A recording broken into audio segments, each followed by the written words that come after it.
1939, September, Britain declared war on Nazi Germany. The Germans had over 7,000 modern guns. Britain had just 1,000, and most of those were based on 1904 designs. Military analysts in Berlin gave Britain 2 months. They'll fold like France, they said. Some British generals were quietly preparing surrender documents, but they were all wrong.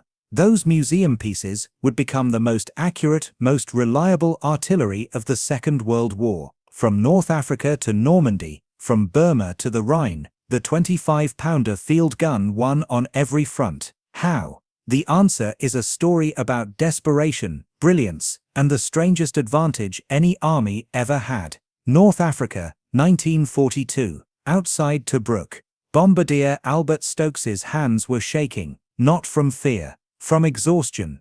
They'd been firing for 6 hours straight. The gun barrel was glowing dull red in the darkness. You could see it without a torch. "Sir, German 88 Seds are ranging us," said the loader. His voice was tight. "They're getting close." Stokes knew. He could hear the rounds coming in. The whistle, then the crump, each one closer than the last. The German guns were better. Everyone knew it. Heavier shells, longer range, modern design, built in the 1930s with all the latest thinking. Stokes's gun, 1904 technology, a reworked antique. But it could do something the German guns couldn't. Range 11,800 yards, Stokes said. Charge 3. 1 round head. The crew moved. Shell loaded. Charge in. Breech closed. Fire. The gun bucked. The round was away. 10 seconds of silence. Then the observer's voice crackled through the wireless. "On target. Jerry gun destroyed. 1 round. 1 target. Done." The Germans would have fired 20 rounds at that range. Maybe 30. Saturating the area, hoping for a hit. The British aimed and fired once. This was the difference. This was why the old gun beat the new one. Stokes didn't know why it worked. He just knew it did. Every time. 3 weeks later, a German artillery officer was captured near El Alamein. During interrogation, he asked a question that baffled the British intelligence officer taking notes. "Your guns," the German said. "How do you make them so accurate?" The intelligence officer didn't know how to answer. He'd assumed British and German artillery were roughly equivalent. "Our guns are older than yours," he said. Eventually, the German shook his head. "That's impossible. Your forward observers must be exceptional then. Or you have some new aiming technology we don't know about." "We don't." "Then I don't understand. From Africa to France, your artillery hits on the first shot. Ours," he paused. "Ours doesn't." The conversation went into a file. Nobody looked at it again until 1946. But the question was right. How were British guns more accurate than German ones when British guns were older, lighter, and based on obsolete designs? The answer isn't simple. It's not one thing. It's a dozen small things that added up to something extraordinary. And it started with a crisis. September 1939.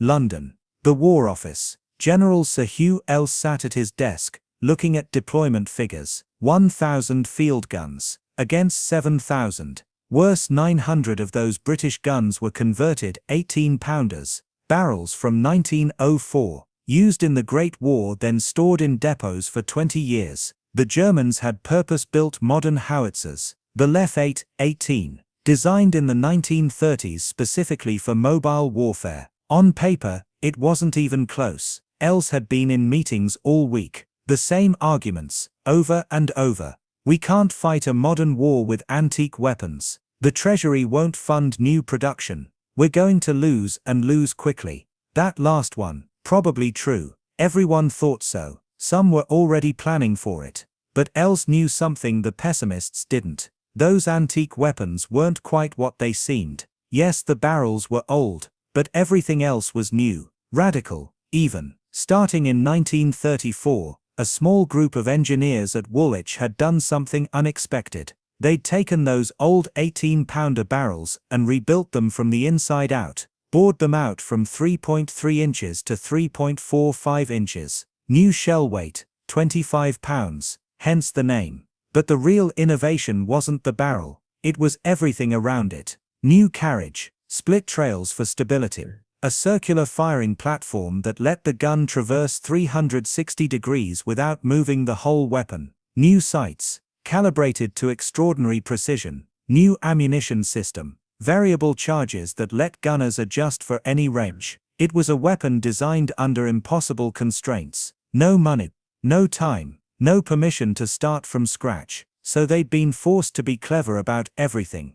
And that cleverness had produced something special. Els looked out the window. London was preparing for war. Sandbags, shelters, blackout curtains going up in every window. People were scared. They had reason to be. But Els had read the test reports from the 25-pounder trials. He'd seen what it could do. Accuracy at range that German observers called impossible. Reliability that meant crews could fire for hours without a single malfunction. Speed of deployment that let batteries relocate in minutes. The weapon worked. It worked better than anything else in its class. The question was whether anyone would realize it before it was too late. The French didn't believe it. "You're going to war with museum pieces," a French liaison officer had said, kindly trying to be diplomatic. Some British officers didn't believe it either. They wanted new guns, proper modern guns, designed from scratch like the Germans had.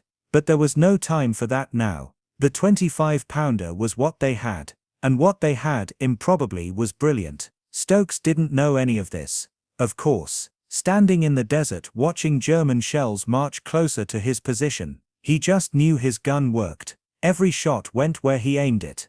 The sights were perfect. The platform was stable. The crew could load and fire faster than any gun he'd ever trained on. Repositioning, he called. The crew began breaking down the gun. They'd learned to do this fast. Very fast. German counter-battery fire was good. If you stayed in one place too long, they'd find you. But the 25-pounder's platform meant you could set up anywhere, any terrain, any angle. 10 minutes later, they were firing again from a new position. The German gunners never found them. This pattern would repeat across every theater of the war. British gunners would fire, relocate, fire again. Precision strikes, minimal ammunition waste. The Germans would saturate areas with shells hoping for hits. The Americans would do the same but with even more ammunition. Only the British hit on the first go. This wasn't luck. It wasn't superior training, though training was excellent. It was engineering. Specifically, engineering done under constraints so severe that every component had to be perfect. Because if you can't make the barrel bigger, you have to make everything else better. The circular platform, the variable charge system, the split trail carriage, the precision sights, each one a small innovation. Together they added up to the most accurate field gun of the war. But in September 1939, almost nobody knew this yet. The gun was unproven in combat. The war was just beginning, and Britain was outnumbered 7-1. Everyone was asking, how long can Britain last? Nobody expected the real answer. They'd last long enough to win, because sometimes the best weapon isn't the newest one. Sometimes it's the weapon designed by people who had no choice but to be brilliant. This is that story. The story of how Britain's greatest weakness became its greatest strength. The story of the 25-pounder. And it begins, properly, 40 years earlier. With a different gun, a different war, and lessons learned in blood. The story begins in South Africa. 1899. The Boer War. British gunners were struggling. Their artillery was too heavy, too slow. The Boers had mobility. They'd strike fast, then vanish into the veldt before British guns could even unlimber. "We're fighting 19th century battles," said one artillery officer, "against an enemy that's already in the 20th century. He was right. British guns took an hour to set up. The Boers would be gone in 15 minutes. When the war ended in 1902, the reports were damning. Our artillery is obsolete. We need lighter weapons, faster weapons, weapons that can keep pace with modern warfare." The War Office for once listened. Royal Arsenal Woolwich was given a brief designer field gun that can fire quickly and move quickly. The result appeared in 1904, Ordnance QF 18-pounder. QF stood for quick firing. That name mattered more than anyone realized at the time. Previous British field guns worked like this: fire, the whole gun recoils backwards. Stop it. Push it back into position. Retreat. Fire, again. Slow. Painfully slow. The 18-pounder was different. A hydro spring recoil system. When you fired, the barrel slid backwards inside the carriage. Hydraulic fluid absorbed the energy. Springs brought the barrel back to battery. The carriage itself stayed put. The crew didn't need to they could fire again immediately. Rate of fire in trials: 20 rounds per minute. Artillery officers who'd grown up with Victorian-era guns couldn't believe it. 20 rounds. Sustained. Sustained. The gun fired an 18.5-pound high-explosive shell, range 6,500 yards. Not spectacular by later standards, but in 1904, this was cutting edge. The Royal Field Artillery began receiving them in 1906. By August 1914, when Archduke Franz Ferdinand was shot in Sarajevo, Britain had 1,200 of them. Nobody knew what was coming. August 1914. Mounds. The British Expeditionary Force crossed into Belgium. 80,000 men. 4 infantry divisions. 1 cavalry division.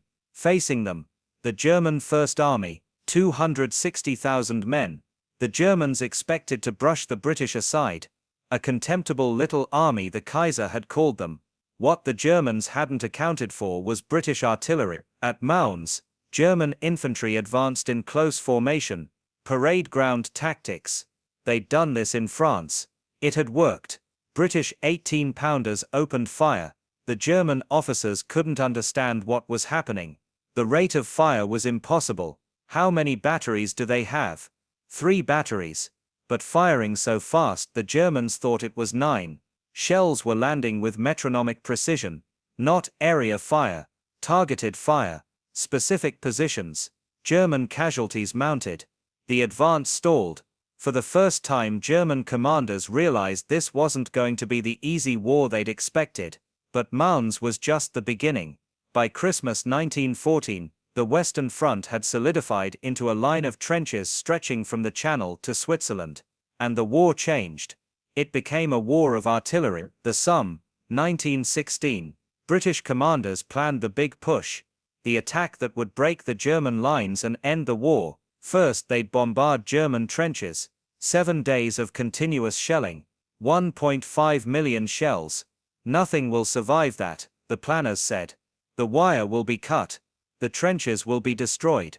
Our men will walk across. The 1st of July, 7:30. The bombardment stopped. British infantry climbed out of their trenches and walked towards the German lines. German machine guns opened fire. By the end of the day, 20,000 British soldiers were dead. 40,000 wounded. The worst day in British military history. What went wrong? Volume of fire wasn't the problem. 1.5 million shells was an unimaginable amount. The problem was accuracy. Most shells had missed. They'd cratered the landscape between the trenches. They'd thrown up enormous clouds of dirt. But the German trenches, the wire, the machine gun posts, most of them were intact. British gunners learned a brutal lesson that day. More shells doesn't mean more effectiveness. Accuracy matters more than volume. After the Somme, everything changed. Forward observers became critical. Officers positioned with the infantry, watching where shells landed, calling in corrections. Add 200. Right 50. Fire. Observe. Adjust. Fire again. Telephone lines were strung from observation posts back to gun batteries. Then, when shells cut the wires, wireless sets. The concept of the creeping barrage emerged. Artillery fire would land just ahead of advancing infantry. A moving wall of explosions. The infantry would follow close behind, hitting German positions before defenders could recover. This required precision that Victorian gunners had never imagined. If the barrage moved too fast, infantry couldn't keep up. Too slow, and Germans had time to man their positions. Too short, shells fell on your own men. The margin for error was 50 yards. Gunners became obsessive about accuracy. Every variable was measured, calculated, compensated for. Wind speed, air temperature, barrel temperature. propellant temperature, even the rotation of the Earth at extreme ranges. By 1918, British artillery had fired more rounds under more conditions than any force in history. They'd learned what worked, and what they'd learned would be forgotten by politicians, but remembered by engineers. November 19, the armistice. The guns fell silent. Britain had won, at staggering cost. 900,000 dead. The economy shattered, an entire generation broken. The nation wanted to forget, wanted to move on, wanted to believe it would never happen again. The 18-pounders were clipped, greased and stored in depots across the country. Thousands of them. Some nearly new, some with barrels worn smooth from firing tens of thousands of rounds. The army demobilized. Soldiers went home. Officers returned to civilian life. The 1920s began. And with them, the great forgetting. The Treasury looked at defense spending and saw waste. Enormous waste. We've just fought the war to end all wars, they said. Why do we need a large standing army? Defense budgets were slashed, then slashed again. The 10-year rule was adopted. Britain would face no major war for at least 10 years. Every year the rule was renewed. No war for 10 years. Not this year. Not next year. It was politically convenient. Financially necessary. Militarily, it was disaster. By 1930, the British Army was starved of funding. Equipment was obsolete. Training was minimal. Recruitment had dried up, and in the depots, the 18-pounders sat gathering dust. Meanwhile, in Germany, something different was happening. The Treaty of Versailles had forbidden German rearmament. But treaties are just paper. In secret facilities, German engineers were designing new weapons. Modern weapons. Built from scratch with 1930s technology. The Lef H-18 howitzer. 105 mm, purpose-built for mobile warfare. France was developing new guns too. So was Poland. Czechoslovakia. Even Belgium. Britain had 18-pounders from 1904, at Woolwich. The artillery officers knew they had a problem. The 18-pounder was no longer adequate. Modern armies were fighting at longer ranges. The 18-pounder's maximum range, 9,300 yards after wartime modifications, wasn't enough. The caliber was too small, 3.3 inches. The explosive payload was inadequate against modern fortifications. They needed a new gun. But when they went to the Treasury, the answer was always the same. No money. Make do with what you have. What we have is 20 years old. Then make it last another 20 years. It wasn't cruelty. Britain was broke. The Depression had crushed everything. So the officers at Woolwich faced an impossible problem. They needed a modern field gun. But they had no budget to design one. No budget to build one. No budget to do anything, except maintain what they already had. One engineer proposed something radical. What if we don't build a new gun? What if we convert the old ones? The room went quiet. Convert them how? Bore out the barrels. 3.3 inches to 3.45 inches. New shell weight, 25 pounds. Gives us more explosive power without starting from scratch. You can't just bore out a barrel. The walls would be too thin. It would burst. Not if we're careful. Not if we test every barrel. Not if we only use the ones in good condition. They examined the idea. Ran the calculations. It was barely possible. The margin for error was tiny. But it could work. And it was cheap. Compared to designing a new gun, it was almost free. In 1933, the proposal went forward. The Treasury approved it. Not enthusiastically, but they approved it. But the engineers at Woolwich weren't just boring out old barrels. They were designing something new. They couldn't make the barrel bigger. They were stuck with what they had. So they made everything else better. A new carriage was designed. The Make 22 split trails. They opened in a V shape, creating a wide, stable base. Between the trails, a circular firing platform. The gun could traverse 360 degrees without moving the trails. German and American guns had 45 to 60 degrees of traverse. The 25-pounder could spin completely around. This mattered more than anyone initially realized. In mobile warfare, targets appeared from unexpected directions. With conventional guns, crews had to manhandle the entire weapon around. Minutes of work. With the 25-pounder, they just rotated the barrel. Seconds. The sights were revolutionary. The M-Make-2 sight incorporated every lesson learned from 4 years of industrial warfare. Graduated scales for elevation and deflection. Built-in spirit levels to ensure the gun was level. Adjustments for wind, temperature, barrel wear. At maximum range, 13,400 yards, even a slight crosswind would push shells dozens of yards off target. The sights compensated.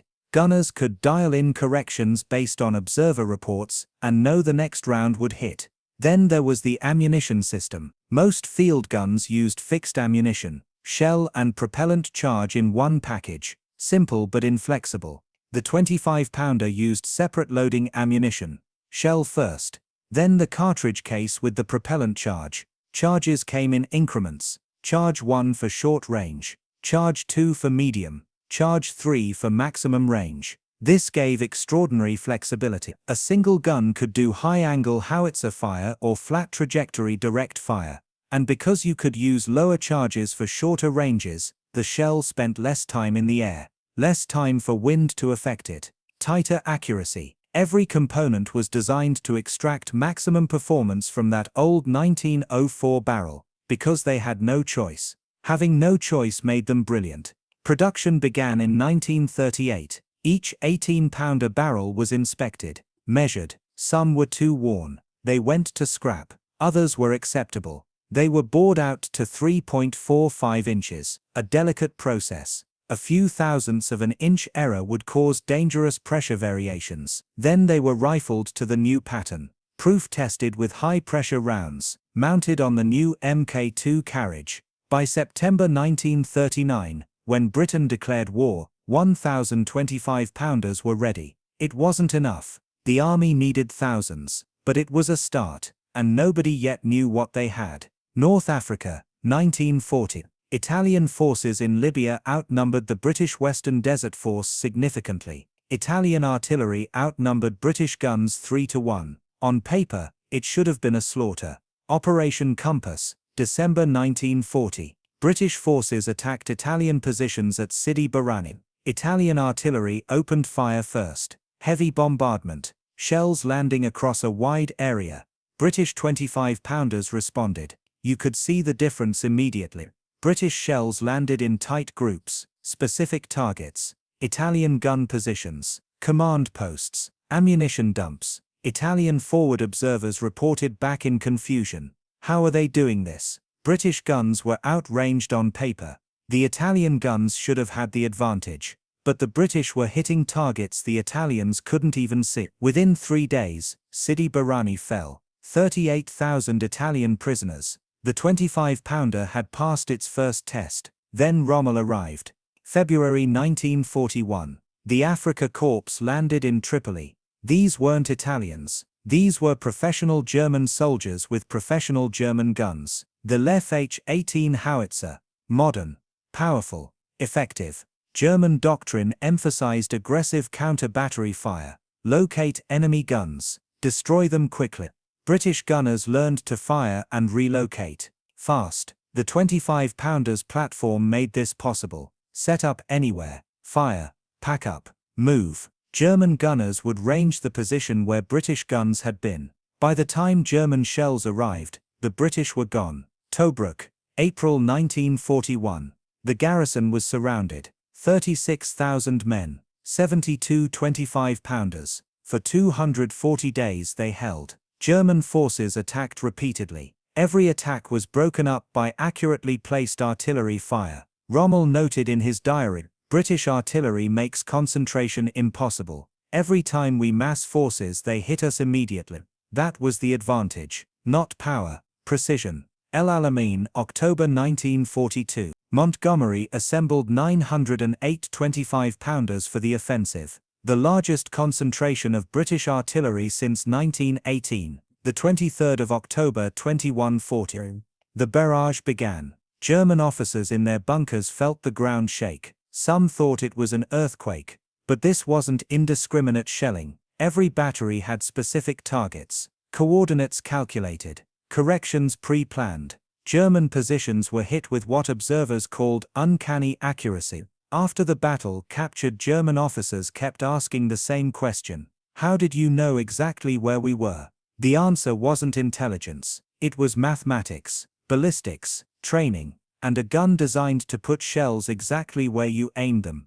By May 1943, when the Afrika Korps surrendered in Tunisia, the 25-pounder's reputation was established. British and Commonwealth gunners trusted it completely. German gunners respected it grudgingly. American artillery officers, arriving in theater with their excellent 105 mm howitzers, were surprised by how few rounds British batteries needed to neutralize targets. "You guys are stingy with ammo," one American officer joked. "We don't need to waste it," came the reply. June 1944, Normandy. 425 25-pounders landed on D-Day.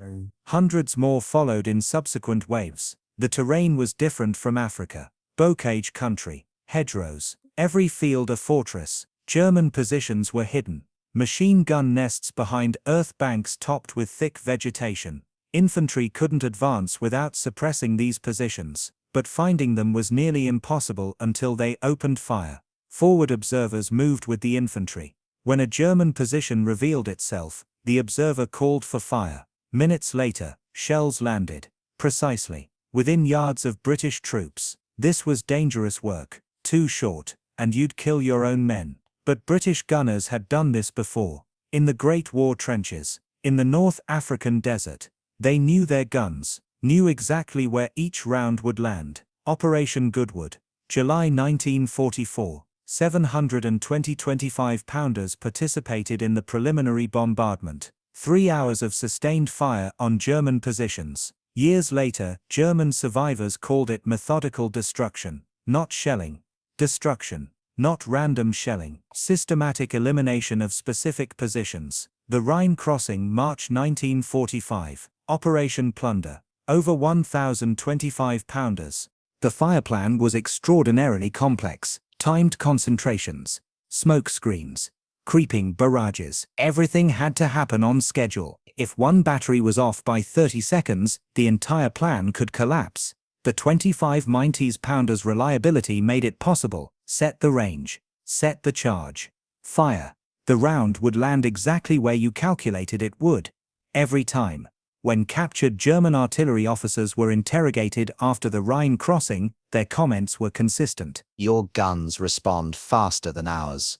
Your accuracy is better than ours. We couldn't conduct counter-battery fire effectively because you moved so quickly." One German officer summed it up. "We had good guns. You had better gunners. But more than that, you had guns that let good gunners be excellent." That was the key.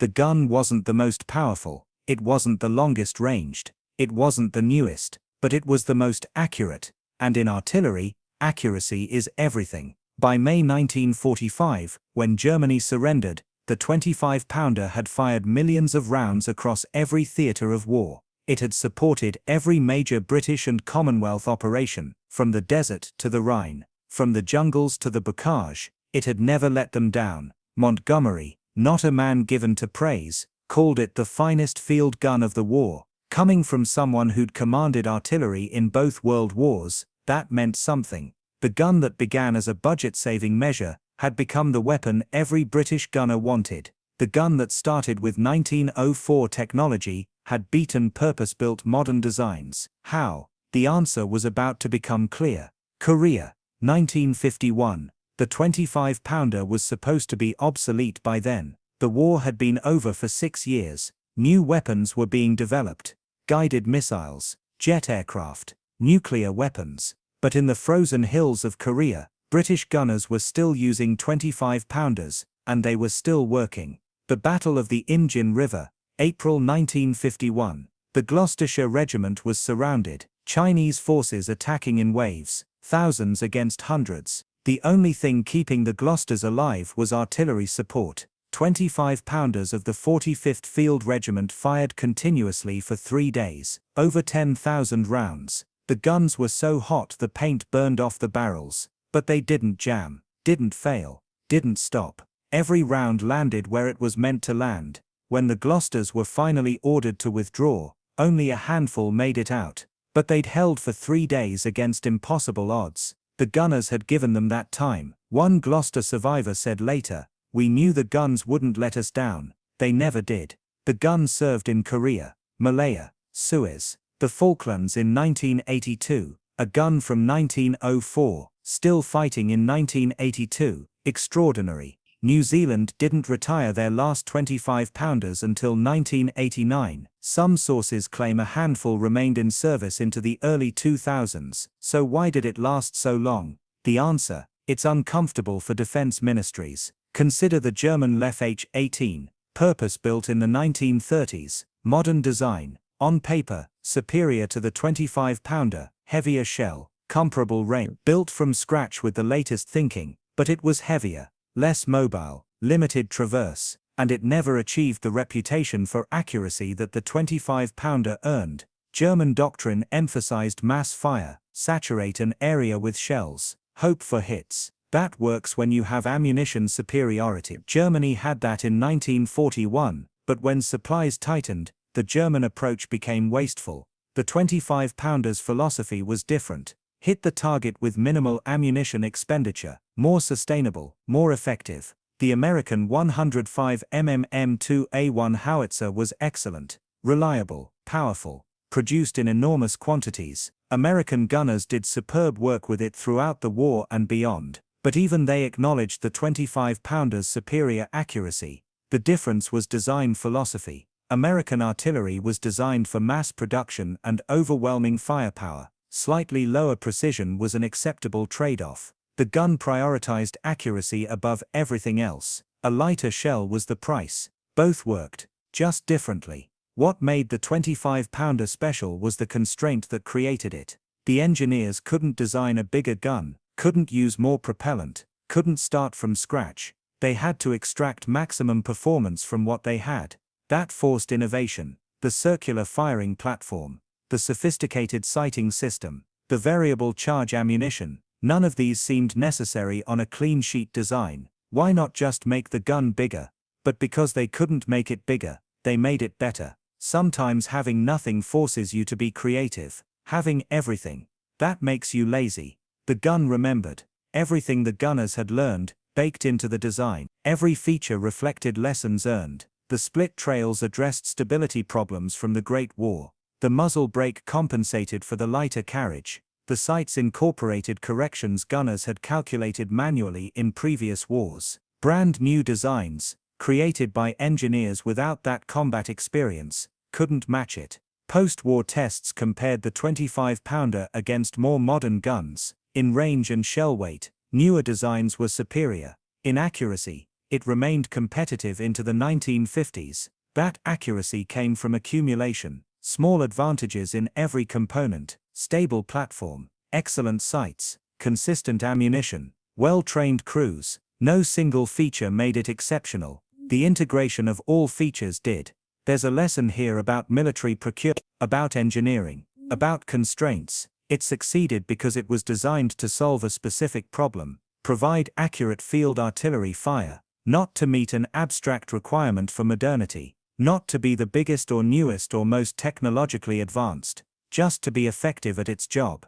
Defense establishments often forget this. They pursue cutting-edge technology over proven effectiveness, confuse complexity with capability. The 25-pounder proved something different. That clever engineering and clear design priorities can triumph over raw technological advancement. That institutional knowledge matters more than fresh starts. That sometimes the best solution comes from having no choice but to be brilliant. Sergeant William Pentney, the gunner from Tobruk, lived until 1987. In his later years, he'd occasionally speak to school groups about the war. One student asked him, what made British artillery better than German artillery? Pentney thought for a moment. Our guns weren't better, he said finally.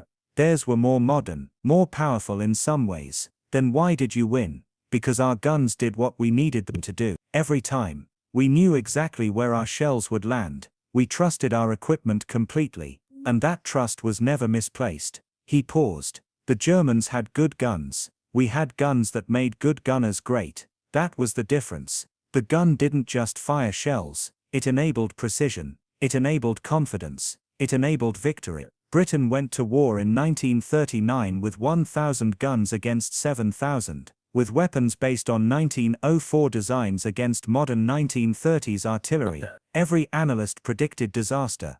But the old gun beat the new ones, not through power, through precision, not through numbers, through accuracy, not through modernity, through brilliance born of constraint. The 25-pounder field gun served for 50 years, fought in a dozen wars, fired on every continent except Antarctica and South America. Approximately 12,000 were built. Many still exist in museums and private collections. Veterans who served them remember them with something close to affection, not just as tools but as trusted companions that never failed when it mattered most. The gun that was supposed to be obsolete became the standard by which field artillery was measured. The budget crisis that should have been a disaster became the catalyst for innovation. The constraint that seemed like a liability became Britain's secret weapon. This is the story of the 25-pounder, the obsolete gun that wasn't obsolete at all, the museum piece that won a modern war, the weapon that proved that sometimes the best solution comes from having no choice but to be extraordinary.